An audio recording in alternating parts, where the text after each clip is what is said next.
मराठवाड्यामध्ये ओला दुष्काळ पडलाय. बऱ्याच दिवसापासून अतिवृष्टीमुळे खूप साऱ्या शेतकऱ्यांचं नुकसान होतंय. आपण बघतही असाल व्हिडिओच्या माध्यमातून आणि तिथे आपल्या सरकारमधील नेते जाऊन परीक्षण करतायत, तिथला आढावा घेत आहेत आणि नेहमीप्रमाणे सरकार जे आहे ते आश्वासन देते आणि मदत जाहीर करतं. आता सरकारचं मदत जाहीर करणं म्हणजे एक प्रकारे ना एन-एफ-टी मोड ट्रान्झॅक्शन असतं ना त्याप्रमाणे म्हणजे जाहीर केल्यानंतर ते किती दिवसात क्रेडिट होईल ते सांगता येत नाही. पण विरोधी पक्षातला एक पक्ष मनसे पक्षातला एक कार्यकर्ता तिथे जाऊन सरळ ₹10,000 मदत करतोय शेतकऱ्यांना ज्यांचं नुकसान झालंय. याला म्हणतात आय-एम-पी-एस इन्स्टंट. मनसेचं असंच असतं.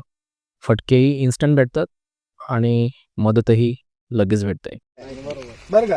पण मी राज ठाकरेंचा कार्यकर्ता आहे. मी नुसतं गप्पा मारून बांधावर जात नाही. राज ठाकरे साहेबांनी मला पाठवलंय. आम्ही फुल नाही फुलाची पाकळी म्हणून एक 10,000 रुपयाची प्रत्येकाला मदत करतोय. तर तुम्हाला मी 10,000 रुपयाची इथं मदत करतोय.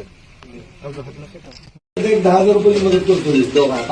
राज ठाकरे साहेबांच्या तर मला या व्हिडिओच्या माध्यमातून एकच सांगायचं आहे, जे काही समाजसेवक असतील, जे काही इन्फ्लुएन्सर आहे, जे मदतीचा हात पुढे करतायत, त्या संदर्भातले रील्स टाकतायत, तर तुम्ही ही जी मदत आहे ना, ती सरकारी जो काही फंड गोळा केला जातोय मदत निधीचा, त्या खात्यामध्ये न टाकता सरळ प्रयत्न करा शेतकऱ्यांच्या हातात देण्याचा. कारण की सरकारच्या खात्यात ते जातील आणि ते तेव्हा शेतकऱ्यांना कधी भेटतील आणि ती कधी ती मदत होईल.